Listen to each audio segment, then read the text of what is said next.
Bonsoir mes chers frères et sœurs. Dans la vidéo d'aujourd'hui, on va parler de la saison 2 et de la saison 3 du brisement. Donc comme je l'avais expliqué la dernière fois, le brisement c'est le processus par lequel Dieu transforme le cœur d'un chrétien pour en faire une personne nouvelle. Alors on avait étudié dans la première partie les différents types de rêves qu'on peut avoir et les choses qui peuvent se produire pendant la première saison de brisement. Et comme je l'avais dit, le brisement ça commence en général par l'isolation. Donc quand Dieu nous isole d'abord de notre famille ou bien de nos amis ou bien même de nos différentes relations. Alors, la première chose par rapport à la deuxième saison, c'est comment gérer toutes sortes d'esprits et de comportements. Donc la première saison, c'est une saison durant laquelle les choses commencent à changer vraiment à un rythme élevé et on se retrouve isolé. Et la deuxième saison, c'est en général la saison la plus difficile pour le nouveau chrétien, parce que c'est la saison durant laquelle sa santé mentale sera le plus fragile. Mais c'est aussi dans cette saison que Dieu va commencer à confronter, à nous montrer plusieurs choses par rapport à nous-mêmes. Il va commencer à dévoiler les choses cachées dans nos vies qu'il veut, dont il veut qu'on guérisse ou bien qu'il veut qu'on gère. Donc une des choses avec lesquelles par exemple quelqu'un peut avoir du mal, c'est l'esprit de retard. Donc on va étudier quelques types d'esprits avec lesquels le chrétien souffre et comment faire pour se débarrasser de ce type d'esprit là. Donc le premier esprit, c'est l'esprit de retard. Donc quand tu as l'esprit de retard, qu'est-ce qui se passe? Vous effectuez vos activités toujours avec un délai qui peut aller de quelques minutes même à plusieurs heures. Par exemple, tu as prévu de te lever le matin à 8 heures pour laver tes habits et puis tu décides de dormir jusqu'à 12 heures et puis c'est à 12 heures que tu commences par laver les habits. Donc ça, c'est un signe de l'esprit de retard. C'est un esprit qui est caractérisé par le manque de discipline et la paresse.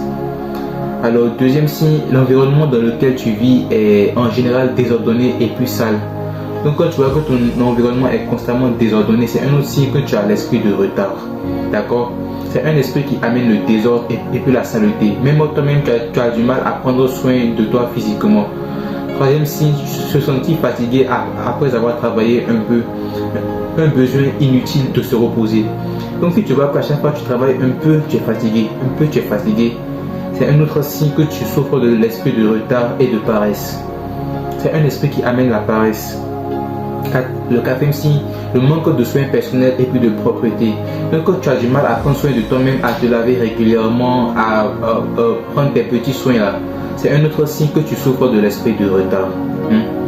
Être constamment distrait et se laisser prendre au piège de la distraction la plupart du temps. Donc quand tu es beaucoup distrait, tu travailles un peu, tu es distrait, tu travailles un peu, tu as du mal à rester concentré sur ce que tu fais, c'est un autre signe que tu as l'esprit de retard. La paresse en général et puis le manque de motivation.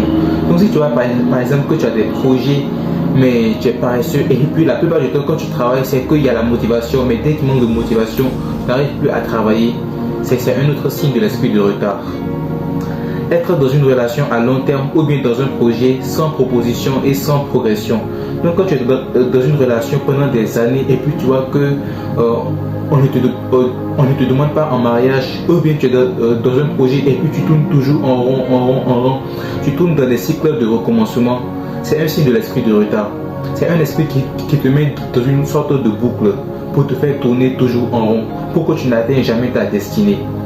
Donc quand tu es dans une relation, tu vas voir que tu sautes de relation en relation et puis c'est toujours les mêmes schémas qui reviennent. Les gens t'utilisent et puis les gens te jettent comme un objet. Ou bien tu vas voir que quand tu es dans un projet, ça a du mal à progresser. Ou bien ça progresse très lentement. Tout ça, c'est le signe de l'esprit de retard. Et l'esprit de retard, il y a deux manières de le vaincre. Et les deux sont importantes. D'abord, il y a la prière, parce que c'est un combat spirituel, oui. La procrastination est une forme de combat spirituel contre ta destinée et ce que Dieu a prévu pour toi. Parce que si tu es paresseux, Dieu ne peut pas t'utiliser. Le deuxième signe, la deuxième chose à faire, c'est la discipline. Après avoir prié, il faut travailler, il faut te discipliner. Si tu dois éteindre ton téléphone pour te concentrer, fais-le. D'accord? Mais il faut aussi de la discipline et il faut de la volonté de ta part. Donc quand tu vois que ta vie est stagnante et puis tu as du mal à progresser, ça c'est vraiment les signes de l'esprit de retard. Maintenant, il y a l'esprit de rejet. Alors l'esprit de rejet, comment le prendre? C'est un esprit qui vient quand quelqu'un a subi le rejet, surtout à un bas âge. Donc si à un bas âge, les parents rejetaient souvent l'enfant et puis l'enfant a manqué d'amour durant son enfance, soit de la part des parents ou bien de la famille, mais soit de la part des amis à l'école, ça peut amener l'esprit de rejet. Mais c'est un esprit qui peut venir à n'importe quel moment de la vie si vous avez subi des traumatismes, surtout sur le plan de l'amour. Donc, quels sont les signes pour identifier l'esprit de rejet? De 1, tu prends les choses personnellement.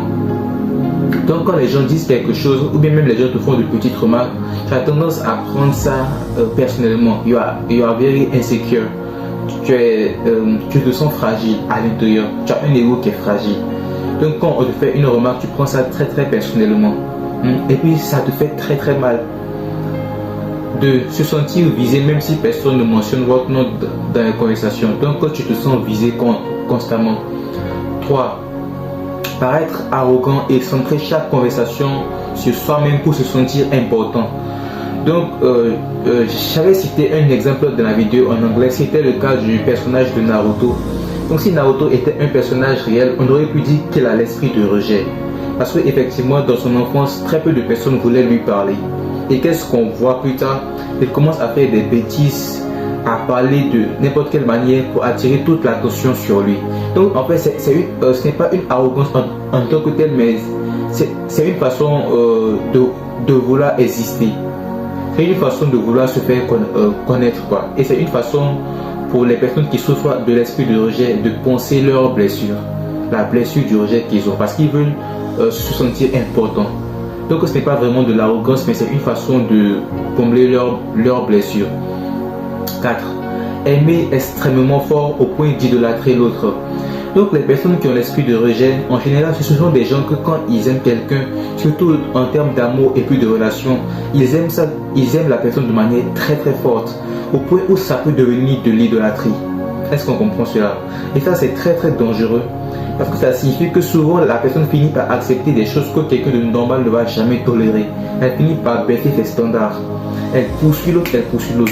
Donc quand quelqu'un a cet esprit-là, en termes d'amour, la personne va toujours vouloir poursuivre l'autre. Même quand l'autre n'est pas intéressé, la personne va chercher à poursuivre l'autre. Donc en fait, il y a une forme d'idolâtrie qui se forme dans le cœur de la personne. Est-ce qu'on est d'accord? Voilà. Donc le fait d'aimer de manière trop forte au point où ça devient de l'idolâtrie, c'est un autre signe de l'esprit de rejet. Quand tu es disposé à baisser tes standards et à tolérer des choses inacceptables au nom de l'amour, c'est un signe que tu souffres de l'esprit de rejet. Essayer souvent de plaire aux autres au détriment de ses propres limites. Oui. Quand tu essaies souvent de te ridiculiser toi-même pour pouvoir faire rire les gens autour de toi, ça peut être un autre signe de l'esprit de rejet. Surexpliquer et donner trop d'informations personnelles sur soi. Quand tu remarques que quand tu es dans des conversations, tu aimes souvent ramener les choses sur toi et puis tu donnes des informations personnelles que tu dois garder secrètes, normalement, tu as l'esprit de rejet. Des choses que normalement tu ne dois jamais dire, mais tu te retrouves à partager ça aux gens à gauche et puis à droite. Tu as l'esprit de rejet. Tu souffres de la blessure du rejet et il faut que tu guérisses de ça. Donc quand tu as subi le rejet dans l'enfance de la part des amis, des parents ou bien d'autres personnes sur qui tu comptais, oui, donc quand tu as subi tout ça, ça attire à toi, parce que ça crée des blessures et un traumatisme qui attire à toi l'esprit de rejet. D'accord? Différents types de démons se nourrissent de différents types d'émotions. Certains démons se nourrissent de la peur, d'autres se nourrissent de la tristesse. Donc quand tu as subi un traumatisme violent dans l'enfance, surtout au niveau émotionnel, tu as subi la blessure du rejet, ça te rend une proie de priorité pour l'esprit de rejet. Il faut comprendre cela. Des schémas de rejet qui se manifestent constamment dans toutes les relations que nous essayons d'avoir. Les choses finissent toujours mal. Donc quand tu vois qu'à chaque fois que tu essaies d'être dans une relation, ça finit toujours mal. Et puis l'autre finit toujours par te quitter et tout ça, ça c'est aussi l'esprit de rejet. Tu comprends? Tu vois que les mêmes schémas se répètent à chaque fois et puis tu as du mal à comprendre. Se sentir facilement jaloux face à des personnes qui semblent plus attirantes ou plus prospères que nous. Donc quand tu es facilement jaloux des gens, parce que celui qui est rejeté Quand il voit quelqu'un qui a plus de succès que lui, il voit la personne comme une menace. Parce qu'il se dit maintenant que si cette personne vient, je vais de nouveau être rejeté, je vais de nouveau me sentir seul. Donc tu es facilement jaloux, tu tombes facilement dans la jalousie. Donc tu souffres de l'esprit de rejet. Quand tu es facilement jaloux des gens. Vouloir réussir afin de se venger des personnes nous ayant causé du tort ou de leur faire regretter ce qu'elles nous ont fait. Donc quand ta principale motivation pour la réussite c'est la vengeance, c'est-à-dire que tu ne veux pas réussir pour ton propre bien, mais tu veux réussir pour montrer à ceux qui t'ont fait du mal là, voilà c'est moi que vous avez rejeté, c'est moi qui est là aujourd'hui pour les insulter ou bien pour les humilier. Quand ta motivation principale pour le succès c'est la vengeance, c'est que tu n'es pas encore guéri de la blessure du rejet, tu souffres toujours de l'esprit du rejet. D'accord? Donc il y a deux façons de guérir. Encore une fois, il y a le côté spirituel, il y a le côté pratique. Il faut des efforts de toi-même, mais il faut aussi briser ça spirituellement, surtout dans le monde spirituel, parce que c'est un esprit qui cause ça. Hein? Donc quand tu es délivré de l'esprit de rejet là, qu'est-ce qui se passe? Tu arrêtes en fait de prendre les choses personnellement. Quand les gens te font des choses que tu ne comprends pas, au lieu de te dire que ce n'est pas normal tout ça, tu te dis juste, en fait c'est juste la personne qui est comme ça. Parce que maintenant tu commences à comprendre que différentes personnes ont différentes manières de fonctionner. Donc au lieu d'essayer de comprendre ce que la personne fait, tu te dis plutôt que en fait c'est le cœur de la personne qui est comme ça, c'est son caractère. Donc tu acceptes les choses maintenant, en fait tu acceptes les gens comme ils sont, au lieu d'essayer de justifier les choses ou bien de comprendre les choses. Tu comprends cela? Tu arrêtes de prendre les choses personnellement. Et puis tu arrêtes de centrer tout autour de toi et toutes ces choses. Même quand on te fait des remarques, tu ne prends plus ça de manière personnelle. Et quand tu es guéri de l'esprit de rejet, tu as beaucoup plus de limites, tu sais te faire respecter, surtout dans les relations. Quand l'autre fait quelque chose et puis tu n'es pas d'accord, tu sais te faire respecter, tu sais dire non, ça ce n'est pas bien. Et puis quand la personne veut continuer, tu sais à quel moment quitter la relation. C'est-à-dire que là maintenant, tu es concentré sur ta propre protection. Donc quand tu guéris de l'esprit de rejet, progressivement, tu commences à avoir des standards maintenant élevés. Tu commences à te fixer des limites que personne ne va franchir. Et ça c'est important. Il faut que tu sois délivré de l'esprit de rejet si tu en souffres. Parce que ça va te permettre de fixer des standards solides. D'accord? Alors, il y a aussi le narcissisme, ce que j'appelle le cœur de Satan. Le narcissisme, je pense que c'est la meilleure description de la pensée de Satan. Alors, quels sont les signes potentiels de narcissisme? Sentiment d'importance personnelle et surestime de soi. Les narcissiques ont généralement une très haute estime d'eux-mêmes. Il ne s'agit pas d'une question de confiance en soi, mais d'une perception erronée d'eux-mêmes parce qu'ils se perçoivent comme parfaits. Ils construisent petit à petit un mensonge autour d'eux-mêmes et ils finissent par croire à leur propre mensonge. Qu'est-ce qui s'est passé avec Satan? Il était d'abord connu en tant que Lucifer dans le ciel avec Dieu. Il était connu en tant que Lucifer. Et Lucifer, c'était un ange de Dieu qui était bon. Mais quand Dieu commence par l'élever, il est aveuglé par sa propre beauté et sa propre gloire. Tellement que les anges l'admirent maintenant, il est aveuglé par sa propre beauté. Donc il commence progressivement à construire une image de perfection dans sa pensée. Et lui-même, il finit par croire à ce mensonge. Il croit qu'il est vraiment parfait, qu'il est vraiment meilleur que les autres anges. Donc quand tu vois les gens qui sont narcissiques là, il faut comprendre, ils croient en leur propre mensonge. Ils se disent vraiment qu'il ne peut y avoir rien de mal avec eux.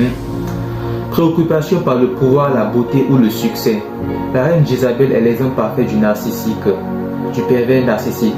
Elle est égocentrique et obsédée par son apparence extérieure et par la perception des autres.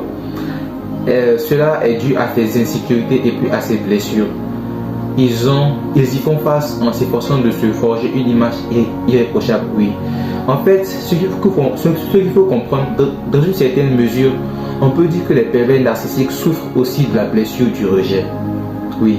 Mais eux, ils gèrent ça de manière différente. C'est-à-dire qu'ils construisent en eux une image qui est fausse. Ils ont l'idée qu'ils sont parfaits.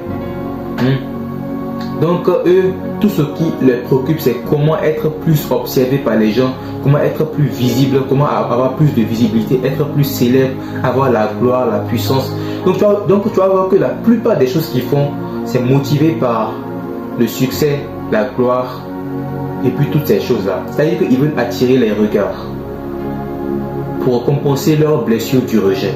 Tu comprends ça? Le manque d'empathie et d'amour pour les autres. Les narcissiques ont du mal à aimer les autres inconditionnellement. Leur amour est toujours conditionné par ce qu'ils peuvent gagner ou obtenir des autres. Ils aiment les gens si cela leur est bénéfique. Ils exploitent froidement les autres à leur propre profit. Donc tu vois, les pervers narcissiques là, surtout ceux qui ont subi la blessure du rejet, qu'est-ce qui se passe? Comme ils n'ont pas reçu beaucoup d'amour, ils ont du mal à accepter ça quand ça vient des gens et puis ils ont du mal à comprendre ça. Il faut aussi comprendre qu'ils ne ressentent pas souvent de l'empathie. Ils comprennent l'empathie, mais ils ne ressentent pas souvent ça. Donc ça fait qu'ils n'ont pas du mal à exploiter les gens comme des objets. Parce qu'ils voient les gens comme des objets. Ils ne voient pas les gens comme des êtres humains. Et le narcissisme, ça varie. Il y a plusieurs niveaux. Chez certains, c'est un peu prononcé. Chez d'autres, c'est très prononcé.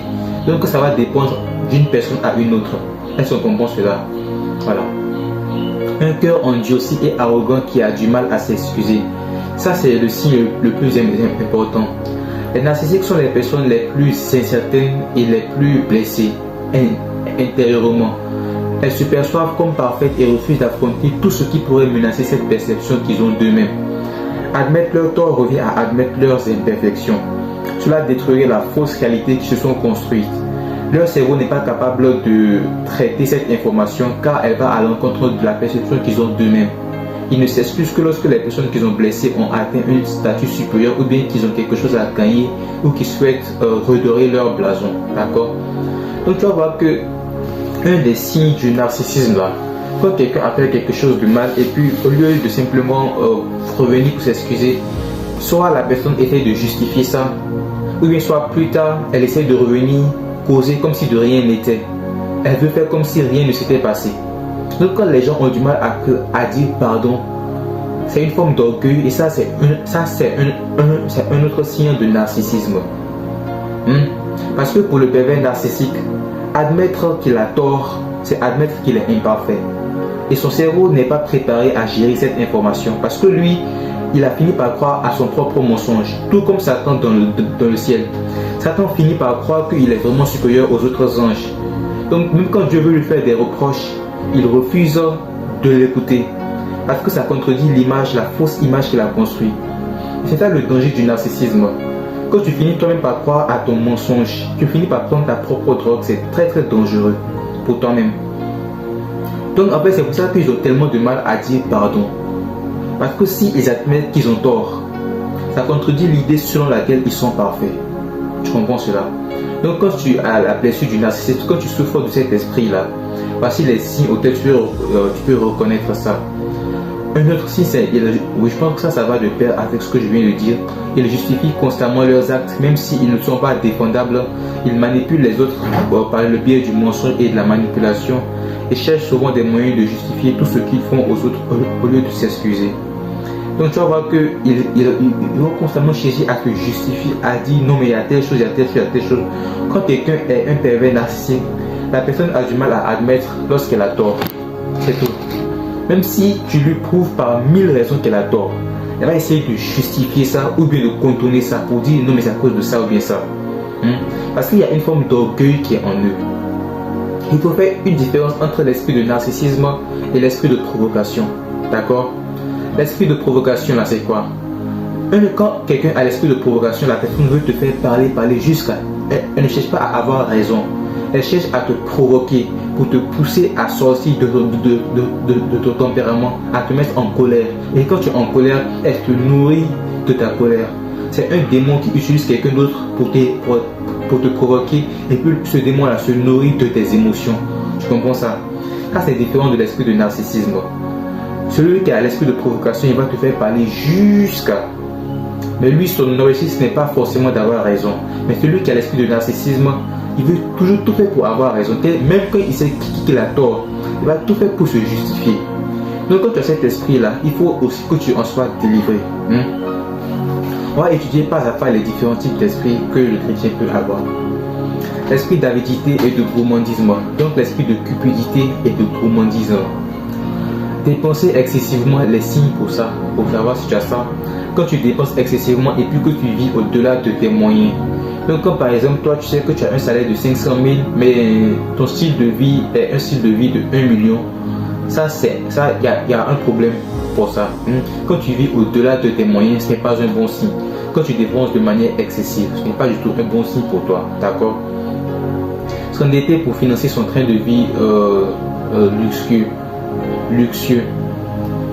Donc quand tu es parfois obligé de t'endetter, pas parce que tu as vraiment besoin de l'argent, mais simplement pour financer un style de vie qui est luxueux, alors que tu sais que tu peux réajuster toutes tes dépenses pour vivre selon tes moyens, mais tu refuses et puis tu t'endettes pour justifier ton style de vie, tu as l'esprit de cupidité et de gourmandise. Mais là c'est surtout l'esprit de cupidité. Quand tu prends plus que nécessaire ou bien que tu manges plus que nécessaire, ça c'est l'esprit de cupidité et de gourmandise. D'accord? Donc si par exemple tu as déjà 5 cravates et puis tu t'en vas au marché, au lieu de ne plus payer une autre cravate, tu achètes encore 2 autres parce que tu les aimes, même si tu n'étais pas obligé de payer ça. Donc quand tu dépenses plus que ce dont tu as besoin, tu as l'esprit de cupidité. Avoir envie de manger alors que ce n'est pas vraiment nécessaire, oui. Donc quand tu as l'impression d'avoir faim, même quand ce n'est pas forcément le cas, tu as l'impression que si tu ne manges pas, ta journée n'est pas du tout bonne, alors que ce que tu as mangé le matin ou bien à midi, c'était déjà suffisant. Et puis tu veux forcément toujours un petit repas entre chaque repas. Acheter des choses sur un coup de tête, alors que l'on possède déjà quelque chose qui peut remplir la même fonction. Donc si par exemple tu as déjà une voiture, et puis tu vois que tu as assez de l'argent dans ton compte, et puis tu décides d'aller payer une voiture encore plus luxueuse, alors qu'il n'y a qu'un seul garage dans ta maison, il n'y a même pas d'espace pour garer la deuxième voiture. Ça c'est l'esprit de cupidité. Est-ce qu'on est d'accord? C'est l'esprit de cupidité qui est là. Il faut vraiment travailler pour éviter cet esprit là. Voilà.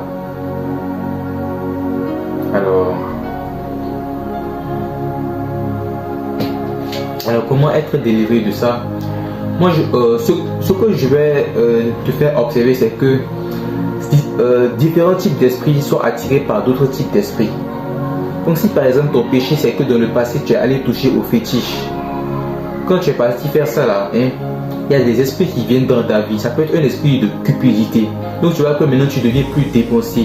Ça peut être un esprit d'impudicité. Maintenant tu as du mal à contrôler ton sexe. Ça peut être un esprit de gourmandise, de rejet, d'orgueil, de provocation. Ça peut être différents types d'esprits. Ça peut aussi être un esprit de pauvreté. Est-ce qu'on est d'accord? Donc différents types d'esprits peuvent amener aussi d'autres esprits parce que les démons travaillent en groupe. Chaque démon a une fonction spécifique et ils sont très organisés. Ils sont très méthodiques. Il faut comprendre ça.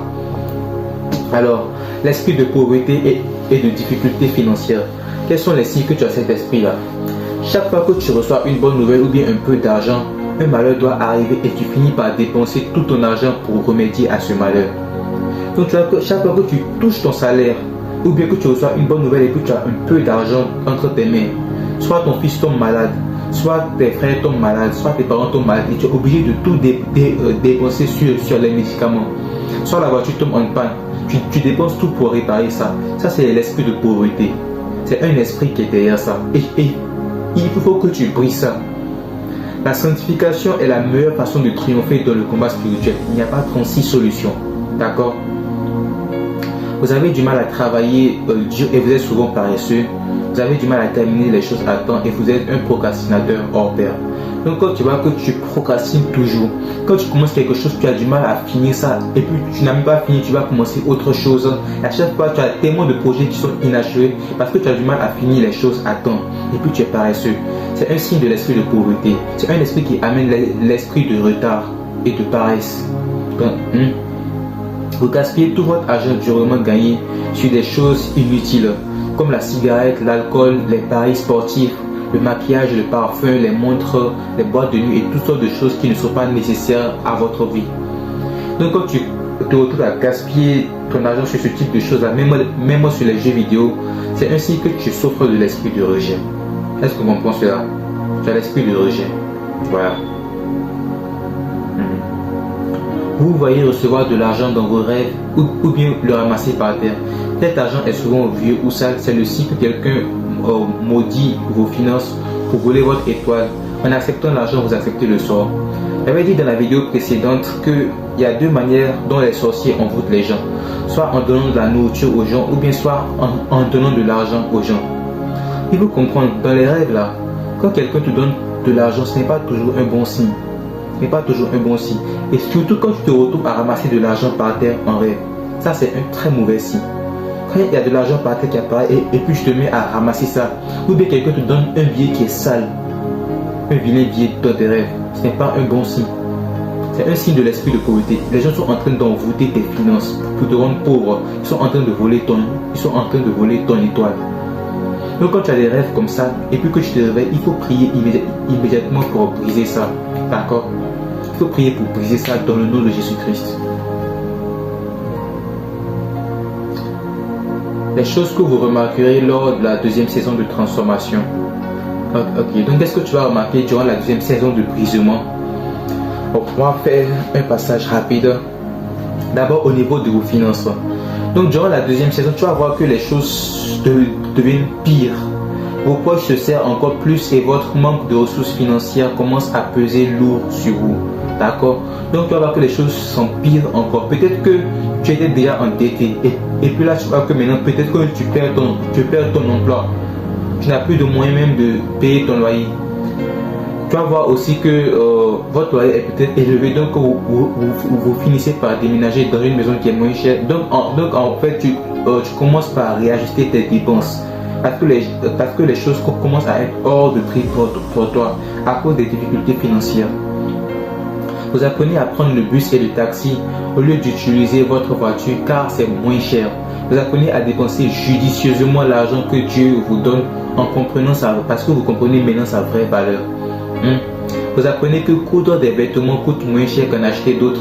Vous apprenez à réparer les choses qui sont gâtées au lieu de les remplacer ou bien d'en acheter de nouvelles. Donc tu vas voir que dans la saison là, dans la deuxième saison, les choses deviennent tellement difficiles sur le plan financier. Tu es endetté, tu as obligé de prendre des dettes à gauche, à droite pour joindre les deux bouts. Donc en fait, même tes dépenses, ce que tu manges, ce que tu bois, le courant, l'eau, tu es obligé de tout surveiller et puis tu réajustes tout. Et là maintenant tu apprends la valeur de l'argent. C'est comme ça que Dieu fonctionne. Quand Dieu veut t'apprendre une leçon, il te permet de traverser la chose toi-même pour apprendre ça. Si Dieu veut t'apprendre la patience, il te met dans une situation où tu es obligé d'être patient. Comme Joseph qui a fait 2 ans en prison. Si Dieu veut t'apprendre à bien gérer l'argent, Dieu te retire l'argent. Maintenant, le peu qui te reste là, Dieu te force à gérer avec précaution. Et puis, c'est comme ça que tu apprends à te discipliner. C'est comme ça que Dieu te discipline, en te permettant de traverser le processus. Vous commencez à mettre en place un programme pour contrôler vos dépenses et vous faites attention à la manière dont vous gérez votre argent. C'est-à-dire que même les plus petites dépenses, tu comptabilises tout maintenant. Tu sais que telle dépense là, tu as fait telle chose avec, telle somme d'argent, tu as fait telle chose avec. Tu commences à être discipliné sur le plan financier. En fait, c'est comme ça que Dieu commence à te changer progressivement. Vous devez souvent emprunter de l'argent à d'autres personnes et vous êtes endetté. C'est une saison durant laquelle Dieu va utiliser souvent d'autres personnes pour t'aider. Comme ça a été le cas d'Élie, Dieu a utilisé les corbeaux pour le nourrir dans le désert. Donc Dieu va souvent utiliser des gens pour t'aider. Vous apprenez à manger des aliments bon marché comme la street food, comme la nourriture de rue, au lieu de repas qui sont chers comme ceux des restaurants. Donc c'est-à-dire que tu réajustes tout. Même ton alimentation, tu es obligé de réajuster ça pour t'adapter à tes nouvelles conditions financières qui sont très très modestes. Vous devez entièrement compter sur Dieu pour subvenir à vos besoins. Il peut le faire par l'intermédiaire de votre famille ou bien de vos amis. Donc Dieu peut vous aider tantôt d'une manière et puis tantôt d'une autre. Vous faites plus attention à votre consommation d'eau et puis d'électricité, oui, comme je l'ai dit. Lorsque des objets sont cassés dans la maison, vous ne les réparez que si c'est nécessaire. Donc en fait, dans cette saison-là, tu vas voir que sur le plan financier, tu es comprimé.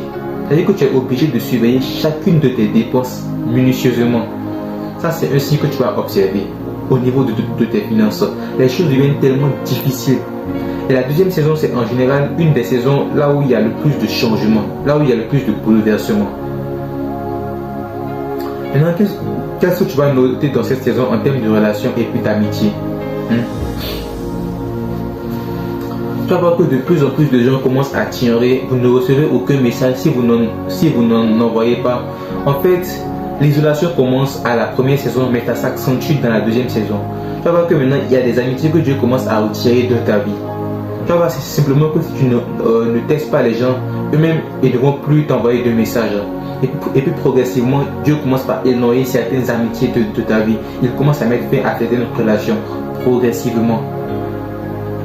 Vous vous sentez oublié de tous et vous avez l'impression de ne plus exister, de ne plus compter pour la plupart des personnes qui comptaient pour vous. Et une saison en fait, là où tu as l'impression d'avoir été complètement oublié. C'est-à-dire que tu as l'impression que vraiment les gens t'ont oublié, les gens ne t'envoient plus trop de messages. Et tu vas voir qu'il n'y a qu'une poignée de personnes qui continuent à se soucier de toi et puis à prendre de tes nouvelles. Une autre poignée de personnes. Parce que Dieu t'a isolé maintenant pour que tu puisses entièrement te concentrer sur sa voix. Le Seigneur commence à vous révéler le vrai visage des gens autour de vous, par des rêves, par des révélations et par d'autres moyens. Même les personnes que vous soupçonnez le moins sont exposées par Dieu. Vous découvrez des choses qui ont été dites sur vous dans votre dos. Donc c'est une saison là où Dieu va commencer à te dévoiler maintenant la vraie face des gens. C'est-à-dire que les choses qui ont été faites dans ton dos là, Dieu commence par te montrer ça pas à pas. Il te dit, telle amitié là, il faut mettre fin à ça. Telle amitié tu mets fin à ça, telle relation tu mets fin à ça. Et puis Dieu va te montrer pourquoi. Voici telle chose. Donc quand Dieu te dit ça en rêve là, il faut vraiment le croire et puis il faut être obéissant. Il faut mettre fin à ces choses là. Le Seigneur vous montre quelques entreprises ou relations que vous devrez quitter. Ok, donc en fait le Seigneur vous montre quelles relations vous devez quitter et puis lesquelles vous devez conserver. Généralement, la plupart de vos anciennes amitiés et relations sont abandonnées afin que Dieu puisse vous transformer et vous préparer à de nouvelles relations. Donc c'est une saison là où la plupart des anciennes personnes que tu connaissais, Dieu les retire de ta vie. Pour certains, c'est pour une saison, donc c'est temporaire, mais pour d'autres, c'est permanent. Dieu les retire définitivement de ta vie. Parce que ce sont des compagnies qui ne sont pas disposées à changer. Et maintenant, comme toi, tu grandis, mais eux, ils ne sont pas disposés à faire le travail avec Dieu dans leur cœur. Dieu est obligé de te les éloigner de toi pour qu'ils ne détruisent pas ta destinée. Tu comprends cela? Donc c'est une saison là où Dieu commence aussi à te préparer pour les nouvelles amitiés qu'il va t'envoyer lorsque tu seras prêt pour ça. 5.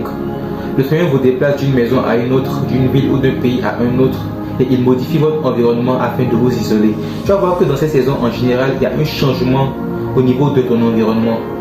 Soit tu déménages, ou bien soit tu te retrouves ailleurs, parce que Dieu veut maintenant t'isoler complètement, pour que tu puisses entièrement te concentrer sur lui. D'abord, Joseph est passé de la maison de son père à la maison de Potiphar. Dans la deuxième saison, il est passé de là pour rentrer en prison. Donc Dieu te déplace, Dieu te fait changer d'environnement pour vraiment t'isoler et pour que tu puisses entièrement te concentrer sur sa voix. 6. Lorsque vous fréquentez les mêmes personnes, vous vous sentez rapidement hors de place, comme si vous n'étiez plus fait pour être là, comme si vous n'êtes plus censé être là. Vous avez l'impression que ces environnements ou bien ces lieux ne vous conviennent plus. Donc tu vas voir que si par exemple Dieu t'isole pour une saison et puis tu veux tout faire pour retourner, you want to hang out with your old friend, tu veux retourner avec tes anciens amis, vous allez en boîte de nuit dans les bars. En fait, pendant que tu seras au milieu d'eux et puis vous serez en train de faire ça, tu auras l'impression que tu es hors de ta place. Tu auras l'impression d'être là où tu n'es pas censé être. Parce que les gens causent autour de toi, mais en fait tu as juste l'impression d'être absent. Tu comprends cela? Donc c'est ainsi que ton cœur est en train de commencer à changer maintenant. En fait, tu n'as plus envie d'être dans ce type d'environnement, ne plus être dans ces lieux toxiques là. C'est ainsi que tu es en train de changer progressivement. D'accord? Alors, votre santé mentale. La deuxième saison, c'est la saison durant laquelle votre santé mentale est la plus difficile. Elle se détériore vraiment au-delà de vos capacités. C'est une saison là où Dieu va vous briser vraiment et vous forcer à repousser vos limites. C'est-à-dire qu'il va vous briser au-delà de vos limites, mais ce n'est plus par votre force que vous continuez à tenir. Maintenant, c'est par la force de Dieu maintenant, parce que c'est Dieu qui commence à vous soutenir. Chaque fois que vous êtes sur le point d'être épuisé, Dieu rajoute sa propre force sur vous et vous commencez progressivement à vous adapter maintenant. C'est la période là où la plupart des gens sont confrontés pour la première fois à des pensées suicidaires, pour la première fois de leur vie. la situation peut devenir tellement grave que beaucoup envisagent de mettre fin à leur jour. Donc c'est une saison là où vous aurez vraiment envie de mettre fin à vos jours. Élie a traversé ça. Même Job, il avait dit qu'il est dégoûté de la vie. Donc c'est une saison là où le brisement atteint un tel niveau que pour la première fois, beaucoup de gens dans leur vie vont considérer le suicide. Mais il faut comprendre que ce que vous traversez aujourd'hui là, ça va être ça votre témoignage de demain. Sans ça, vous n'aurez aucun témoignage. Et sans ça, votre cœur et votre tempérament ne seront pas préparés pour gérer les combats les combats de demain. Il faut comprendre. Dans cette saison-là, vous pouvez même avoir des pensées suicidaires, mais s'il vous plaît, tenez bon, ne mettez pas fin à vos jours. Quelle que soit la durée de la nuit, le jour finira toujours par se lever. Il faut tenir bon, d'accord? 3. Vous êtes souvent déprimé et vous ne savez plus quoi faire de votre vie. Vous avez l'impression d'être stagnant parce que vous voyez que tout le monde autour de vous progresse. Vous voyez que les gens autour de vous se marient, leurs projets réussissent, ils ont des emplois, ils ont des diplômes et tout ça. Mais vous êtes toujours bloqué au même endroit. Donc en fait, vous avez vraiment l'impression d'être en retard et puis vous avez l'impression que votre vie est en train d'être gaspillée ou bien gâchée. C'est ce que vous pouvez avoir comme impression et ça va souvent conduire à la dépression. 4. Vous luttez contre vos habitudes alimentaires pour surmonter la dépression. Certains, parfois, ils se mettent à manger beaucoup pour gérer la dépression. D'autres, ils se mettent à dormir beaucoup. Il faut comprendre que si vous avez l'impression de dormir beaucoup, là, votre sommeil n'est pas un signe de paresse forcément. Vous êtes juste déprimé, d'accord? Et vous avez le droit d'être déprimé parce que nous sommes des êtres humains, donc c'est un sentiment qui est normal. On a le droit de se reposer. Parfois même, certains sont tentés de retourner à leurs anciens péchés pour tenter d'oublier la douleur, même s'ils ne s'adonnent plus comme avant. D'autres vont retourner à l'alcool, à la cigarette ou bien au sexe. Et c'est quelque chose que moi je vous déconseille de faire, surtout dans le cas du sexe, parce que si votre santé mentale est déjà fragile, il y a des gens qui ont des esprits bizarres en eux, donc quand vous vous liez à eux, ces esprits-là vont venir encore plus vous tourmenter. Ça va empirer les choses. Donc surtout le sexe, je vous déconseille de prendre cette direction. Alors qu'est-ce que vous avez noté par rapport à votre vie spirituelle? C'est là qu'il y a vraiment le changement. La deuxième saison est celle où vous cherchez le plus Dieu. Quand d'autres voix vous distraient et que vous n'avez pas d'autre choix, quand vous n'avez pas d'autre voie pour vous distraire et que vous n'avez pas d'autre choix que de vous appuyer sur Dieu, c'est là que vous priez plus et que vous écoutez davantage la voix de Dieu. Donc c'est une saison là où tu commences vraiment à te concentrer sur la voix de Dieu et puis tu commences à l'écouter, à le laisser te parler chaque jour et à te transformer. La deuxième saison marque le début de votre véritable transformation. Donc dans la première saison, ça avait commencé légèrement, mais c'est la deuxième saison que ça commence vraiment à s'accélérer. Votre cœur, votre façon de penser et votre regard sur les autres commencent lentement à changer. Vous apprenez à cultiver l'amour inconditionnel dans votre cœur. Votre esprit se renouvelle lentement à mesure que vous lisez et étudiez la Bible et que la prière et le jeûne deviennent vos habitudes du quotidien ou bien hebdomadaire. D'accord? Donc progressivement, tu vas voir que dans cette saison-là, ton cœur est changé, ton cœur est transformé.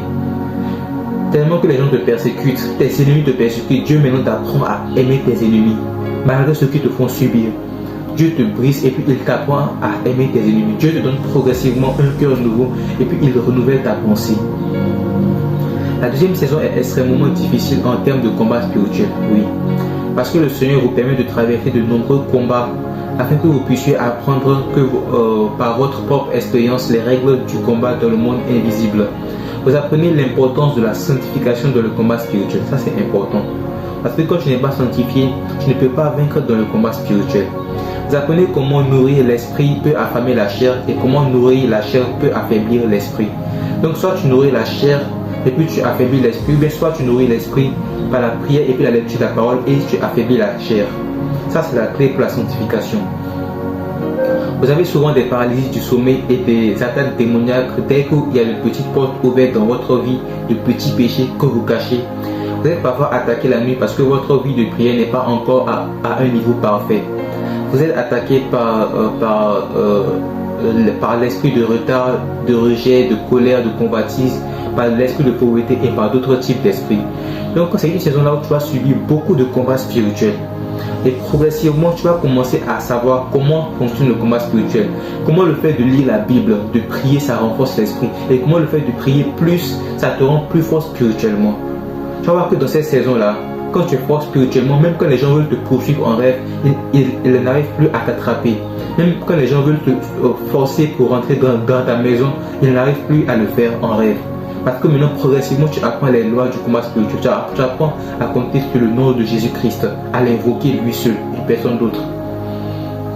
Dans la deuxième saison, le Seigneur commence à vous confronter à vous-même, à vos traumatismes d'enfance, à vos blessures et à vos cicatrices, à vos défauts, aux choses dont il veut que vous guérissiez et qu'il veut que vous laissiez derrière vous. Il vous présente un miroir afin que pour la première fois vous regardez vous-même pour ce que vous êtes réellement et non pour la personne que vous croyez être. Dieu vous permet de voir votre véritable identité afin que vous puissiez changer là où le changement est nécessaire et guérir. D'accord? Donc tu vas voir que dans la saison là, qu'est-ce qui se produit? Le Seigneur commence à te parler maintenant. Il te dit, mon fils, ma fille, il y a telle blessure dans ton cœur, tu n'as pas encore guéri de ça. C'est pour ça que tu traites les gens comme ça. Hein? Ta manière de parler aux gens, ta colère, tout ça là, il y a des blessures dont tu n'as pas encore guéri. Il y a des esprits dont tu dois être délivré. Il y a des choses que tu dois travailler dessus. Donc progressivement, Dieu commence à te changer et il te montre les choses sur lesquelles il veut que tu travailles. Progressivement, le Seigneur commence à te briser et puis à t'humilier. Et quand tu commences à humilier ton cœur maintenant, Dieu commence à travailler avec toi. Il te change et puis il te renouvelle progressivement. Donc, quand tu es un nouveau chrétien, Jésus te prend, il te brise d'abord et puis il te travaille. Et il te change pour devenir celui que tu dois être avant de te propulser dans ta destinée.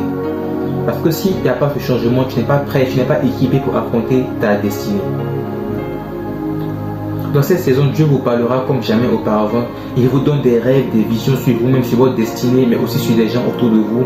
Il permet à de nouveaux projets, de nouvelles idées de naître dans votre esprit. Il vous montre le chemin à suivre et votre objectif commence à prendre forme. Donc, votre destinée commence à prendre forme. Il faut voir que dans cette saison-là, Dieu te parle. Dieu fait naître en toi de nouveaux projets, peut-être de nouvelles idées de business, de nouvelles idées de livres, de nouvelles idées dans plusieurs domaines. Ça peut être la musique, le langage, les mathématiques, ça peut être plusieurs domaines. Dieu crée de nouveaux projets en toi progressivement. Et Dieu commence à t'inspirer de nouvelles choses. Dieu commence aussi par te parler, par des rêves, par des visions. Il te montre des choses qui étaient cachées. Il te montre des révélations sur la Bible, sur les histoires de la Bible et tout ça. Et au fur et à mesure que tu lis la Bible, tu commences à comprendre la pensée de Dieu. Tu comprends cela? Tu commences à comprendre la pensée de Dieu et tu commences à servir Dieu parce que tu l'aimes maintenant. Plus parce que tu le fais par obéissance seulement. 6. Le Seigneur commence à s'impliquer personnellement dans chaque détail de votre vie. Même les choses qui vous convenaient, le Saint-Esprit commence à vous... il sent vos convictions, donc il commence à vous parler par rapport à ces choses-là. Il peut s'agir de la musique, de rap, de maquillage, de coiffure bizarre, ou bien de style de cheveux bizarre, de tatouage. Le Seigneur vous pousse à abandonner beaucoup de choses. Avec le temps, votre identité commence à prendre forme. Dans le silence de la vallée, la voix de Jésus-Christ est beaucoup plus claire. Vous commencez à changer lentement et à devenir une personne nouvelle. Donc peut-être que toi, avant, tu étais addict au make-up, au maquillage et puis à des coiffures et tout ça.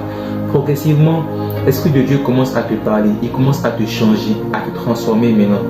Progressivement, il te dit, mon fils, ma fille, telle chose là, je veux que tu abandonnes ça et puis tu laisses ça. Donc même 1 ou 2 ans plus tard, les gens qui te voient, ils n'arrivent plus à te reconnaître tellement tu as changé. Ta manière de parler, de t'habiller, de t'exprimer, tellement tu as changé. Les gens n'arrivent plus à te reconnaître. Parce que et c'est ça l'effet Jésus-Christ. Jésus commence à te changer pour te transformer, pour faire de toi une création nouvelle. Voilà. Les conseils que je peux vous donner par rapport à la deuxième saison de la transformation. Le premier conseil, ça va être important. L'humilité vous fera gagner beaucoup de temps.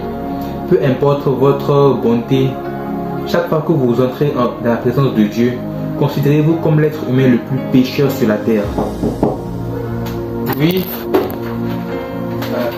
Est-ce que tu n'as pas vu ma clé par hasard? Quelle clé? Une USB. Non. Ah.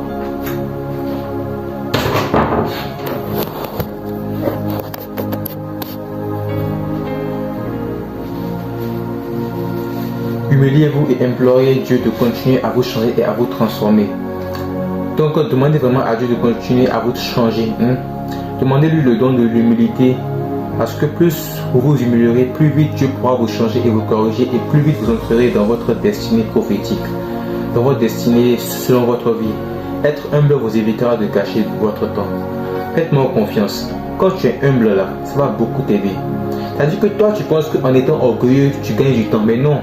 Quand tu t'humilies, tu gagnes du temps. Quand tu es orgueilleux là, Dieu n'arrive pas à toucher ton cœur pour te changer. C'est-à-dire que tu es tellement rebelle, tu ne peux pas entendre la voix de Dieu. Donc toi-même tu commences à ralentir, à prendre du retard sur ta propre destinée, par ton orgueil. Quel que soit le niveau de bonté que tu penses avoir dans ton cœur, quand tu viens dans la présence de Dieu, considère-toi comme l'être humain le plus pécheur sur la terre. Ce secret va beaucoup t'aider. D'accord? Humilie-toi totalement. Même si tu penses que tu es quelqu'un de bien, tout ça. Quand tu viens dans la présence de Dieu, il faut dire Seigneur, voici ce que je suis, voici mes péchés, voici ça. Je t'en supplie, pardonne-moi et change-moi. Humilie-toi totalement. D'accord?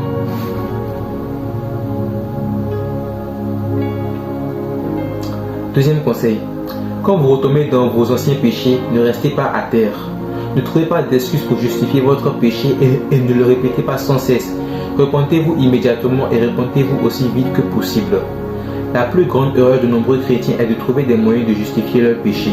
Si quelqu'un retombe dans son ancien péché, au lieu de se repentir et d'utiliser le reste de la journée avec sagesse, il finit par la gâcher et ne veut pas se repentir de son péché.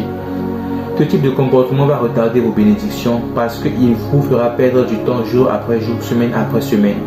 Quand vous retombez dans vos anciens péchés, repentez-vous vite et rompez les liens que vous avez créés. Non, ça peut être plusieurs types de péchés. Ça peut être l'impudicité, ça peut être la drogue, l'alcool, le mensonge, l'orgueil, la colère. Ça peut être les moqueries. Quand tu te moques des gens et puis tu critiques les gens toujours là, ça peut être tout ça. Mais quand tu pêches, je vais te donner un conseil, surtout dans le cas de l'impudicité. Réponds-toi vite. Ne cherche pas d'excuses. Satan va te dire, mais pourquoi tu te réponds si tu risques encore de tomber demain? Tu es un hypocrite. Satan va te faire douter. Mais s'il te plaît, quand tu tombes, réponds-toi vite et brise tout ce qui a pu être fait par ton péché. D'accord? Quand tu te réponds vite là, le Seigneur revient à toi et puis le Seigneur te fortifie. Donc dans le cas des péchés comme l'addiction à la pornographie ou bien aux drogues et puis à l'alcool, peut-être que tu parviens à partir jusqu'à 6 mois sans tomber ou bien même 1 an. Mais le jour là où tu tombes, ne reste pas couché. Relève-toi le même jour, réponds-toi le même jour et prie le même jour pour briser tout ce qui a été fait. Et reviens immédiatement à Jésus-Christ. D'accord? Ne cherche pas d'excuses. Parce que plus tu restes dans ton péché, plus Satan peut entrer dans ta vie pour causer des dégâts. 3. Ne soyez pas paresseux dans le monde physique. Il est important de prier, mais il est aussi important de travailler dur. La Bible nous dit que Dieu multipliera le travail de nos mains. Donc si on ne travaille pas et que nos mains ne produisent rien, alors il n'y aura rien à multiplier. Nous devons éviter la paresse spirituelle et la paresse pratique, la paresse physique. La paresse spirituelle, c'est lorsque nous ne nous investissons pas dans notre relation avec le Seigneur Jésus-Christ, lorsque nous refusons de vivre dans la prière et le jeûne. Quand les enfants d'Israël ont voulu prendre Jéricho, ils ont d'abord loué Dieu avant que les murs ne s'écroulent. La louange et l'adoration sont tout aussi importantes que le travail. Maintenant, la paresse pratique, c'est quand on ne fait rien de nos mains. Peut-être qu'il y a des livres que Dieu veut que tu écris, il y a peut-être des projets sur lesquels Dieu veut que tu travailles. Il est important d'investir également dans toutes ces choses afin que Dieu puisse les multiplier dans le bon temps. Donc, c'est important de prier, mais il faut aussi travailler. Ne sois pas paresseux, il faut travailler. Quand tu demandes à Dieu un travail, cherche des opportunités d'emploi pour que Dieu puisse te bénir dans le bon temps. D'accord?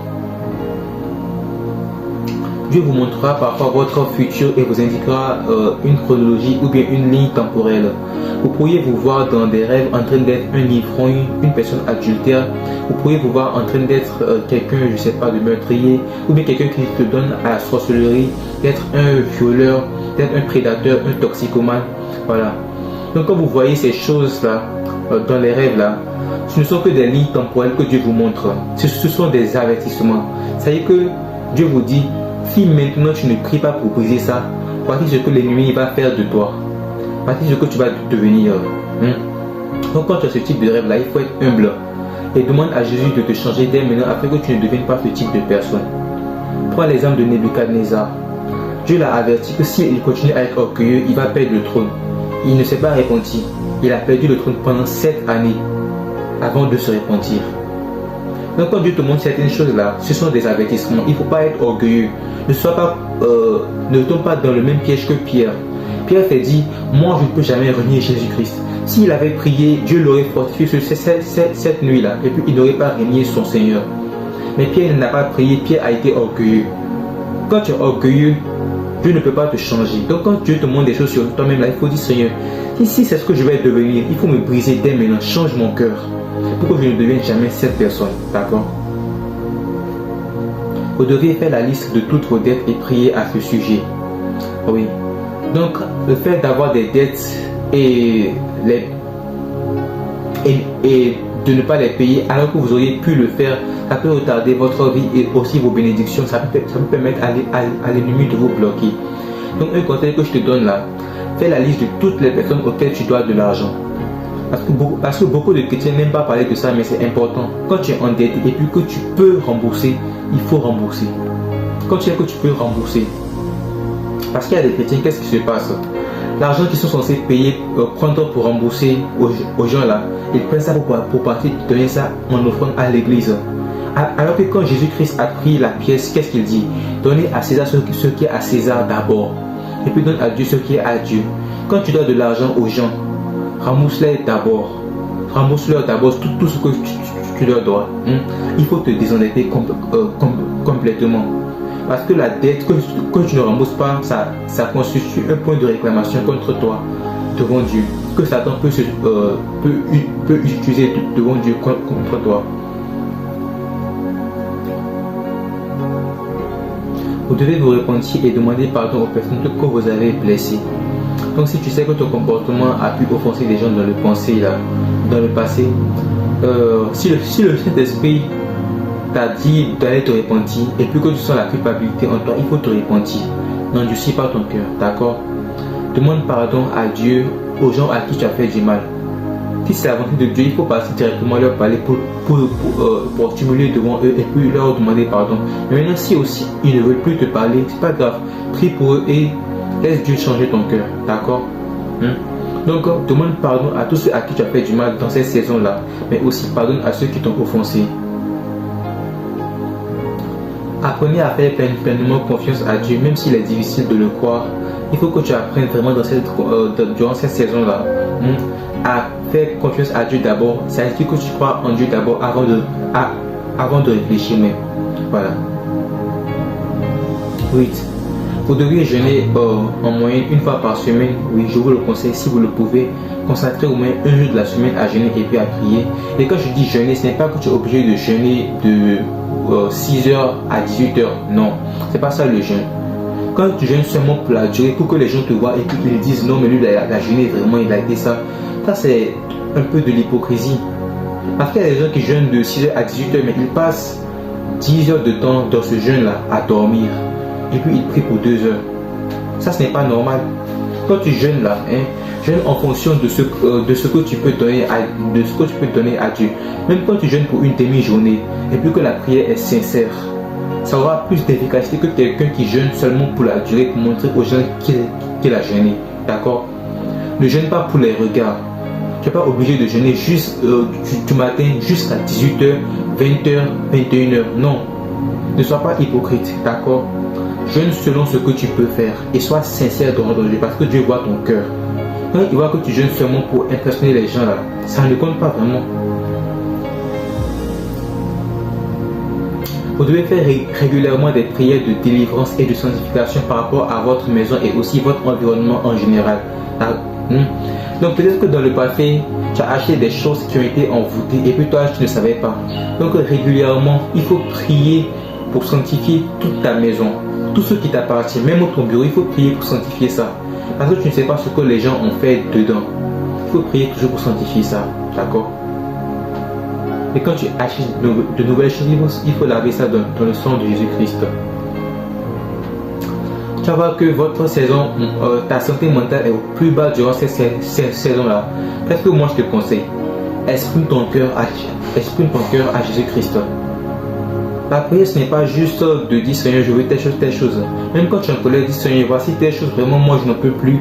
Exprime ta tristesse à Dieu, ta colère à Dieu, ta dépression à Dieu. Exprime-lui tout ça.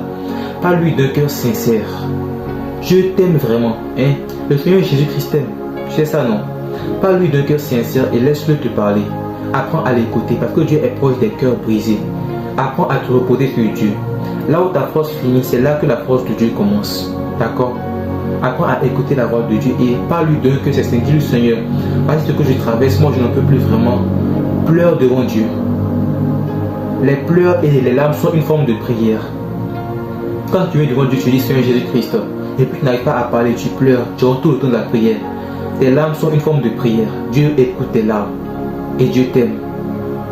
Exprime ton cœur sincèrement à Dieu et laisse-toi aller dans la présence de Dieu. D'accord?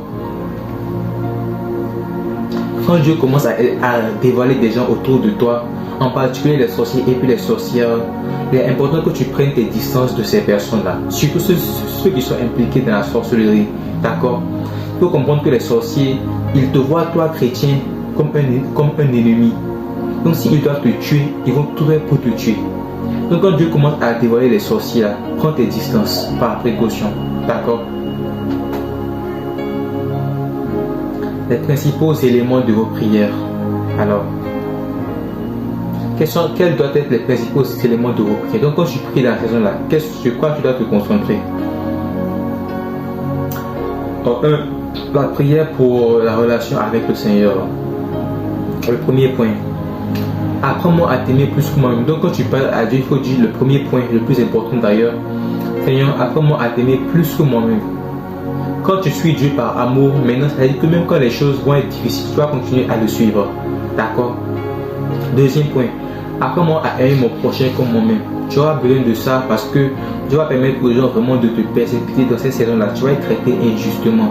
Donc quand tu n'as pas l'amour du prochain, ça va être difficile de tenir le rythme. Donc demande à Dieu de mettre dans ton cœur l'amour du prochain. Troisième point, accorde-moi le don de l'humilité. Tu auras besoin de l'humilité. Si tu n'es pas humble dans ton cœur, tu n'es pas capable de dire pardon aux gens ou bien de pardonner aux gens. C'est difficile pour Dieu de t'utiliser.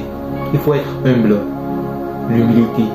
Apprends à t'excuser quand tu as tort et apprends à pardonner à ceux qui t'ont fait du mal. D'accord? 4. Donne-moi un cœur nouveau et renouvelle un esprit pur en moi. Oui. Parfois, je trouve que c'est difficile de pardonner parce que ton cœur est endurci. Donc, tu as besoin que Dieu te donne un cœur nouveau, un esprit pur. Montre-moi ce qui ne te plaît pas en moi et change-moi. Ça, c'est important. Parce que souvent, quand on est chrétien, on a l'impression qu'on est bien tel qu'on est, alors qu'il y a beaucoup de choses qu'on doit changer. Oui. Donc, il faut prier constamment, Seigneur, les choses en moi qui ne te plaisent pas, montre-les-moi et change-moi, change-moi, change-moi. 6. Quoi qu'il arrive, ne me laisse jamais m'éloigner de toi, même si tu dois me blesser pour me garder près de ton cœur et me changer. D'accord? Demande à Dieu, il faut dire à Dieu, Seigneur, même si tu dois me discipliner par la douleur, garde-moi près de toi. Quand tu fais une prière comme ça, là, Dieu va te répondre. Même quand tu auras envie de te détourner de Dieu pour revenir dans le monde, Dieu va tout faire pour te ramener à lui. Il faut prier Dieu, il faut dire Seigneur, même si ça va faire mal, garde-moi près de toi. D'accord? Que tout ce que l'ennemi a planifié contre ma vie et mon identité en Jésus-Christ pour les prochains mois ou même pour les prochaines années soit exposé maintenant et échoue au nom de Jésus-Christ. Et que mes visages voient le visage de ceux qui voient que mes yeux plutôt voient ceux qui travaillent contre moi. D'accord? Il faut prendre de l'avance sur l'ennemi. Il faut le dévancer. Donc ce que l'ennemi va faire pour les prochains mois, même pour les prochaines années, là, il faut dire à Dieu Seigneur que tout ça échoue maintenant au nom de Jésus-Christ. La prière par rapport à la sanctification et puis la délivrance. Donc quand tu retombes dans ton péché, les péchés comme la sorcellerie, l'impudicité et tout ça, comment te repentir? D'abord, il faut briser les liens d'âme. Que tout lien d'âme ou bien toute alliance que j'ai créée et tout contrat que j'ai signé ou bien accepté, consciemment ou non, par l'impudicité, par la sorcellerie, les malédictions, les sortilèges de retard, de rejet, de pauvreté et d'autres, que tous ces liens et tous ces contrats soient détruits et annulés au nom de Jésus-Christ. D'accord? Que tout esprit maléfique que j'ai laissé entrer dans ma vie, dans ma maison, mon bureau ou bien même mon corps soit détruit et expulsé en Jésus-Christ. Que toute requête ou réclamation contre moi ou tout domaine de ma vie soit annulé en Jésus-Christ. Voilà. Que ma maison, mon corps et mon lieu de travail soit, tout ce qui m'appartient soit purifié et sanctifié en Jésus-Christ. Donc en général, la délivrance, il y a 4 principaux points de prière. Premier point, le côté légal. Tout ce qui existe contre ta vie, comme réclamation, comme pétition, comme contrat, tu dois annuler tout ça et effacer ça au nom de Jésus-Christ. Parce que tout ce que tu vas délier sur la terre sera délié dans les cieux. Il faut te rappeler de ça. Deuxième point, l'expulsion. Il faut prier Dieu que chaque esprit méchant qui a eu accès à ton corps ou bien à ta vie ou bien à ta maison par ton péché soit expulsé de là au nom de Jésus-Christ. Quatrième point, la sanctification. Il faut prier Dieu maintenant que tout ce qui t'a été que tout ce qui t'appartient, même toi-même, que tu sois nettoyé par le sang de Jésus-Christ. Et finalement, ça c'était le troisième point. Donc le quatrième point, c'est quoi? La récupération. Il faut dire à Dieu, Seigneur, que tout ce qui m'a été pris, mon étoile, mes promesses, ma destinée, me soit restitué en Jésus-Christ. Voilà. La prière pour l'avenir. Quels que soient les plans de l'ennemi contre moi pour les années à venir, je les brise maintenant et qu'ils échouent au nom de Jésus-Christ. Donc il faut prendre de l'avance toujours sur l'ennemi. Parce qu'il faut savoir, Satan planifie toujours dans le temps. Donc il faut prendre de l'avance sur lui. Il faut dire, Seigneur, que tout ce qu'il a prévu pour moi dans toutes les années qui viennent, que ça soit brisé maintenant et que ça échoue au nom de Jésus-Christ. Prends-moi maintenant, Seigneur, et transforme-moi. Ne me laisse jamais m'éloigner de toi, même si tu dois me blesser pour me garder près de ton cœur. Qu'il en soit ainsi. Même si je change d'avis, ne change pas le tien. Donc il faut dire à Dieu, Seigneur, prends-moi et change-moi. Même si tu dois me faire mal pour me garder près de toi, qu'il en soit ainsi. D'accord? Même si plus tard je change d'avis, ne me laisse jamais m'éloigner de toi. Voilà. Prépare-moi à être... Seigneur Jésus-Christ, prépare-moi à recevoir tes instructions et ta guidance dans mes projets. Donne-moi la créativité dont j'ai besoin pour accomplir ce que tu as préparé pour moi. Voilà. Donc il faut prier aussi pour ton avenir. Je pense que ça c'était toute la saison 2. D'accord? Donc on va aussi étudier en même temps on va enchaîner avec la saison 3. Qu'est-ce que tu vas observer dans la troisième saison? Comme je l'ai dit là, la deuxième saison en termes de changement, c'est la saison la plus difficile pour le chrétien, parce que c'est là que sa vie est vraiment bouleversée. Donc beaucoup de gens même ont des pensées qui sont suicidaires. C'est une saison qui est vraiment très très difficile. D'accord? Maintenant, qu'est-ce que tu vas voir dans la troisième saison du brisement? C'est ce qu'on va voir. C'est ce que tu vas remarquer. D'abord tes finances. Tu vas voir que ta situation financière est stagnante. Et dans certains cas, les choses vont même de mal en pire. Tu dois toujours emprunter de l'argent ou bien mendier auprès de tes amis pour joindre les deux bouts. Et le Seigneur pourra toujours à tes besoins au quotidien. Tu apprends à lui faire entièrement confiance. Donc, tu vas voir que dans la troisième saison-là, les choses deviennent difficiles. Peut-être même parfois encore plus dures que dans la deuxième saison. Surtout sur le plan financier. Les choses deviennent pires. Mais c'est Dieu qui permet ça. Et c'est aussi Satan qui te combat plus, parce que plus la délivrance est proche, plus les combats sont intenses. Grâce aux épreuves que vous avez traversées, vous allez voir que maintenant vous savez gérer votre argent mieux et vous êtes plus prudent avec les ressources que Dieu vous donne. Vous n'idolâtrez plus l'argent, mais vous l'utilisez avec prudence et vous apprenez à planifier dans le temps. Votre rapport avec l'argent a complètement changé. Donc maintenant, qu'est-ce qui se passe? À cause de tout ce que tu as vécu, maintenant, tu as une relation différente vis-à-vis de l'argent. Ce n'est plus une idole, tu apprends à gérer ça de façon efficace, à planifier dans le temps et à être humble. C'est-à-dire que maintenant, quand Dieu va te bénir là, au lieu de gaspiller ton argent sur des vêtements, des parfums chers, tu investis dans des maisons, dans des terrains, tu investis sur des choses qui sont utiles, ou bien même tu aides les gens qui sont dans le besoin dans ta famille, tu les aides peut-être à monter de petits commerces et tout ça. Donc en fait, tu gères l'argent de manière plus efficace, parce que ta relation avec l'argent a changé maintenant. Dans la troisième saison, vous commencez à voir les premiers signes d'une amélioration. Vous avez de plus en plus des rêves et des visions de réussite, même si cela n'est pas encore concrétisé. D'accord?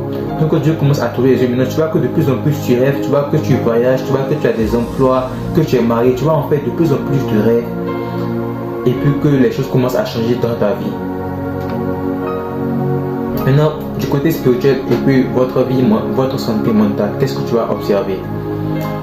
Dans la troisième saison, même si la situation financière n'a pas vraiment changé et semble même s'empirer, ne vous inquiétez plus. La principale différence avec la deuxième saison est que les problèmes n'ont pas disparu, mais votre façon de les gérer a complètement changé. Vous êtes désormais en paix malgré tous les obstacles qui vous entourent.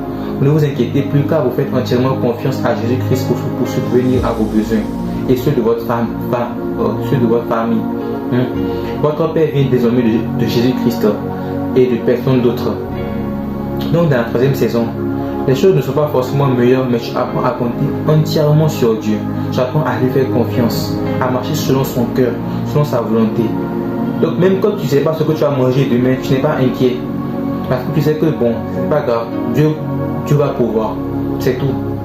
Ta manière de gérer les choses a complètement changé. En fait, tu es devenu quelqu'un de nouveau, de différent. Tu as maintenant le caractère, la force qu'il faut pour gérer les défis de demain. C'est comme ça que Dieu brise le chrétien pour le changer. Est-ce qu'on comprend ça? Donc dans la troisième saison, là où dans la deuxième saison les choses étaient difficiles et puis tu avais vraiment du mal à vraiment t'adapter, dans la troisième saison, tu vas voir que maintenant tu es plus en paix avec Dieu. Tu ne t'inquiètes plus de grand chose. Tu es en paix, tu sers Dieu et puis je te concentre sur sa parole, tu pries. Même quand tu ne sais pas ce que tu vas manger demain, tu pries Dieu et puis tu le bénis, tu lui rends gloire.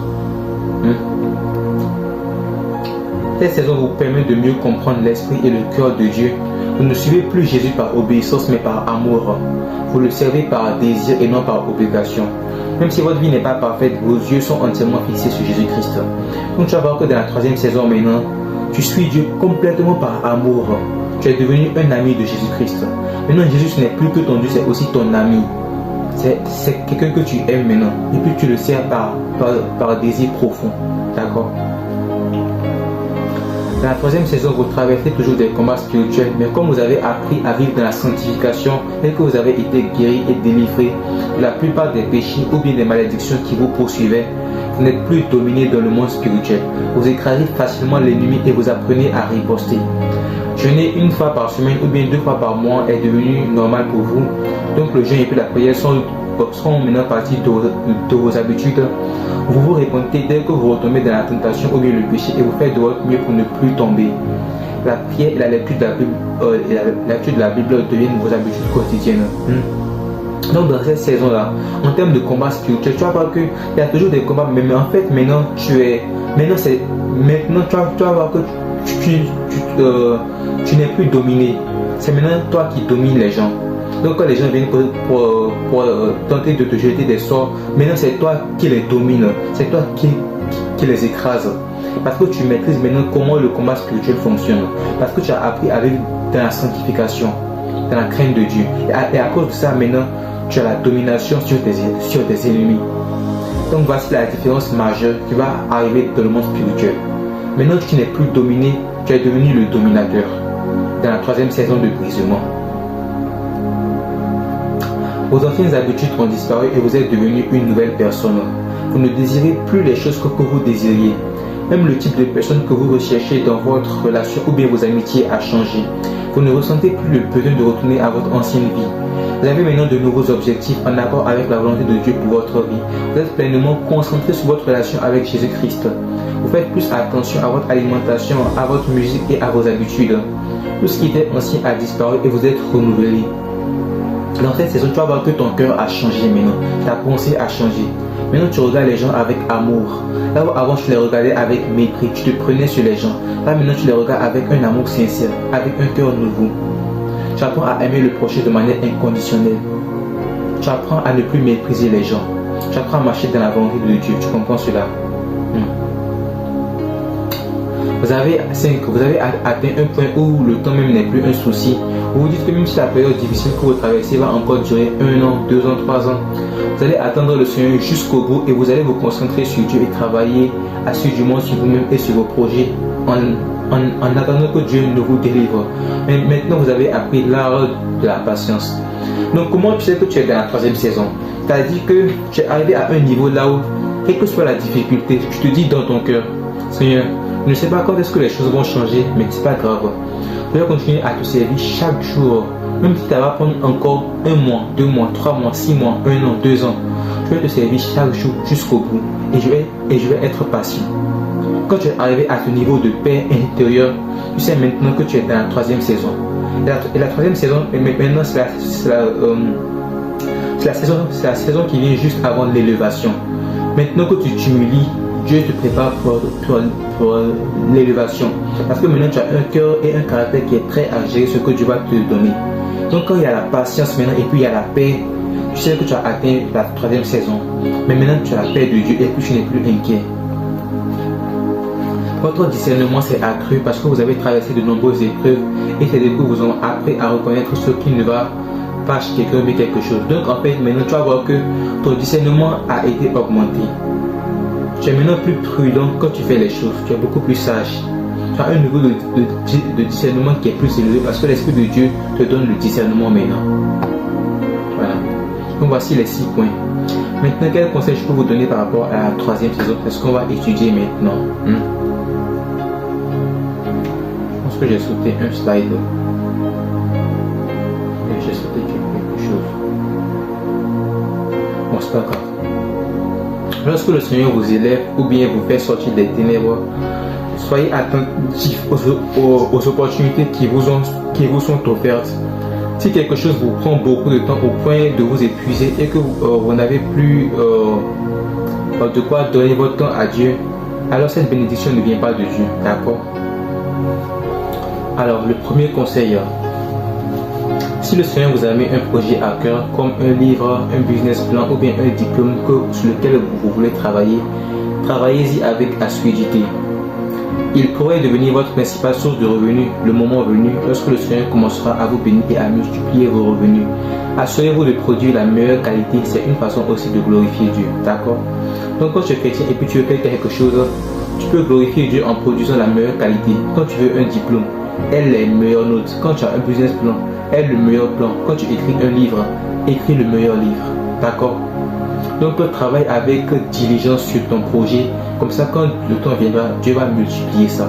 Parce que Dieu n'est pas un rajouteur, c'est un multiplicateur. Donc Dieu ne rajoute pas, Dieu multiplie. Et quand Dieu multiplie, ça peut être par beaucoup de facteurs. Donc quand Dieu multiplie par 1000, même si tu as produit une seule chose, tu auras 1000 fois plus. Mais quand tu as produit 0 chose à cause de la paresse, quand Dieu multiplie 0 par 1000, ça va être toujours 0. Lorsque le Seigneur vous élève ou bien vous fait sortir des ténèbres, soyez attentifs aux opportunités qui vous sont offertes. Si une opportunité de travail vous prend du temps au point que vous êtes épuisé et vous n'avez plus le temps à donner à Dieu, alors cette bénédiction ne venait pas de Dieu. Jésus ne vous donnera jamais quelque chose qui vous éloigne de lui. Lorsque votre période de transformation et de souffrance prend fin, le Seigneur commence à vous donner de nouvelles amitiés et puis de nouvelles relations. Satan va tenter la même chose. Certaines relations viennent de Satan et d'autres viennent de Dieu. Soyez prudents avec le type d'amitié ou de relation que vous allez choisir dans cette saison. Parce que certaines vont vous détruire. Elles sont envoyées par Satan pour détruire votre vie. Donc soyez prudents à vos relations et puis à vos amitiés. Observez les gens. Demandez le discernement. Demandez à Dieu de vous ouvrir les yeux. Voyez comment il parle des gens. Et voyez comment ils traitent les gens qui ne peuvent pas rien faire, qui ne peuvent pas faire grand chose pour eux. Est-ce qu'ils ont l'amour du prochain envers eux? Ou bien est-ce qu'ils vivent dans les critiques, dans les moqueries? Observez ces petites choses-là. Méfiez-vous des personnes, méfiez-vous des anciennes connaissances qui vous ont laissé dans le passé et qui veulent tenter d'entrer en contact avec vous. Si ils voient que votre vie va mieux et puis que brusquement ils veulent tout faire pour revenir à vous, ça veut peut-être dire qu'ils veulent vous exploiter pour l'argent ou bien pour l'attention. Leurs excuses pourraient ne pas être sincères. Donc pardonnez-leur et priez pour eux, mais restez quand même loin d'eux. Peut-être qu'ils sont désolés en parole, mais leur cœur n'est pas forcément désolé. Donc quand tu vois que des gens qui t'ont délaissé veulent brusquement revenir dans ta vie, quand ils voient que les choses vont mieux pour toi, il faut être très très prudent. Il faut prendre tes distances. Il faut pardonner aux gens. Et quand tu peux leur aider, aide-leur à distance, mais garde tes distances. Parce que quelqu'un dont le cœur n'a pas changé va refaire la même chose. Garde tes distances, d'accord? Souvenez-vous que Dieu va vous utiliser pour bénir d'autres, tout comme il a utilisé d'autres personnes pour vous aider et vous bénir lorsque vous étiez dans les temps difficiles. Donc je vous recommande de garder une partie de vos revenus exclusivement pour aider les autres. Ça peut être 5%, 10%, bien 20%, ça dépend de vous. Faites-le sans rien attendre en retour. Alors le Seigneur va vous bénir à sa manière. Voilà. Donc aidez les gens, mais faites-le en toute discrétion et gardez une partie de vos revenus pour aider les gens si vous le pouvez. Après vous être désendetté, bien sûr. Parce qu'il faut toujours se désendetter. Avant d'aider quelqu'un, surtout quand il s'agit d'argent, il s'agit de financer un projet ou bien de lui donner une certaine somme, consultez d'abord Dieu, d'accord? Parce que parfois, aider certaines personnes mène à leur destruction et peut même conduire à la vôtre. Il y a des gens, l'argent qu'ils se demandent pour financer leur projet là, ils vont prendre ça pour aller mettre ça dans la boisson, dans l'alcool, et puis la personne boit, elle conduit ivre au volant, elle meurt. Maintenant, la faute tombe sur toi. Donc, avant d'aider les gens, il faut d'abord consulter Dieu. Il faut dire, Seigneur, qui m'autorise-tu à aider et de qui veux-tu que je me préserve? Il faut poser la question là à Dieu. Il y a des gens aussi qui vont vous envoûter par votre argent. C'est-à-dire que toi, tu leur donnes ça pour les aider, mais la personne peut prendre ça pour t'envoûter. Donc, pour toutes ces raisons-là, il faut être vraiment prudent avant d'aider les gens. Vous serez tenté lorsque Dieu va vous élever, surtout quand vous êtes un homme. Beaucoup de femmes vont chercher à coucher avec vous. Gardez votre pantalon fermé pour votre sécurité. Certaines de ces femmes ou bien de ces hommes, quand tu es un homme ou bien une femme chrétienne ou bien chrétienne et puis que Dieu te fait monter, les gens vont commencer maintenant à t'approcher, voir s'ils peuvent t'avoir par le sexe. Donc il est possible que des sorcières cherchent à coucher avec toi pour voler ton étoile et puis ta destinée. C'est arrivé à Samson. C'est comme ça qu'il a perdu sa destinée. Donc faites attention au sexe, d'accord? D'autres cherchent des moyens de vous vider les poches. Gardez les yeux fixés sur le Seigneur et laissez Jésus-Christ seul choisir votre partenaire. Ni le pasteur, ni le parent, ni les amis, Jésus-Christ seul. Donc pour les célibataires, je dis, quand Dieu te bénit, en ce qui concerne l'amour, laisse Jésus-Christ seul choisir ton partenaire. Laisse ni le pasteur, ni personne choisir pour toi. D'accord? Écoute leurs conseils et prendra en considération, mais le choix final ne revient même pas à toi, ça revient à Jésus-Christ seul. D'accord? Voilà. La prière doit rester la pierre angulaire de votre vie. Quand un chrétien est élevé par Dieu, le royaume des ténèbres cherche systématiquement des moyens de le faire entrer dans l'occultisme et le satanisme. Ça, c'est vraiment vrai. Il peut utiliser de nombreuses tactiques pour y parvenir. Les amitiés, le sexe, l'argent, beaucoup de choses. Donc il faut être prudent. Si tu n'as pas une vie de prière qui est forte, Satan va te pousser à la compromission. Il faut que ta vie de prière soit vraiment très très forte quand Dieu t'élève. D'accord? Priez le Seigneur de vous tenir éloigné de tout ce qui ne vient pas de lui, surtout quand il s'agit des opportunités là. Reste loin de ça. D'accord? Donc quand Dieu t'élève là, ce n'est pas forcément que tous ceux qui sont autour de toi vont être des chrétiens. Parmi ceux qui vont être tes collègues ou bien même certaines de tes relations que tu connais, il y aura des sorciers et puis des sorcières. Il y aura des gens qui sont dans l'occultisme. Ne les regarde pas avec haine, mais regarde-les avec amour. Prie pour eux, mais fais attention quand même. Quand ils te font des propositions, fais très sérieux. Il faut être très très prudent. D'accord? Ne les regarde pas comme des ennemis, mais comme des gens que tu dois amener à Jésus-Christ. Donc prie pour eux par amour. Mais fais quand même attention à chaque opportunité qu'ils vont venir te proposer. Préparez-vous à vivre un combat spirituel d'un niveau supérieur. En fait, tu vas voir que maintenant, tout ce que tu traversais dans le brisement, Dieu te préparait à tous les combats que tu vas subir. Être exposé au grand jour signifie que vous allez faire face à beaucoup de jalousie, parfois même de la part de votre propre famille. Vous allez être haï par beaucoup de personnes qui pourraient répandre des rumeurs sur vous, qui vont essayer de sortir de vieilles choses sur vous. Donc ceux qui postent leurs photos sur les réseaux et tout ça, il faut même que les gens sortent vos anciens trucs pour essayer de vous détruire. Vous allez vivre beaucoup de choses si vous voulez être vraiment chrétien. Mais apprenez à pardonner et aussi à faire preuve de sagesse. D'accord? Donc vous avez suivi beaucoup d'oppositions, aussi bien dans le monde spirituel que physique. Parce que souvent, les chrétiens, quand tu as l'onction là, et puis que Dieu t'élève, par jalousie, les gens vont commencer par te critiquer et puis par mentir sur toi. Et parfois les gens estiment que toi tu es qui pour être là. Parce qu'eux-mêmes, ils se sont dit qu'eux ils ont travaillé plus, mais pourquoi eux ils ne sont pas là? Or, beaucoup ne comprennent pas que c'est vraiment la grâce de Jésus-Christ. Parce que l'homme ne choisit pas sa destinée. Donc beaucoup de personnes ne comprennent pas pourquoi toi tu es là, et tu auras la jalousie qui va commencer par s'installer en eux. Il faut être prudent. Il faut garder une vie de prière stricte. D'accord? Pour éviter les pièges de Satan. Le Seigneur commence aussi à te venger dans la 3e saison. Il commence à s'occuper de tous ceux qui t'ont persécuté. Donc il faut comprendre, pendant un temps, Dieu permet à tes ennemis de t'oppresser pour t'apprendre à aimer ton ennemi, celui qui te déteste. Pendant un temps, Dieu le permet de t'oppresser. Mais quand le temps vient et puis lui, il veut persister, Dieu commence maintenant à déverser sa fureur contre lui. Dieu commence à te venger. Les gens qui t'ont envoûté, qui ont fait la sorcellerie contre toi, Dieu commence à te venger maintenant. Maintenant, tout ce qu'ils ont fait, ça commence à se retourner contre eux. Progressivement, Dieu commence à déchaîner sa colère sur eux.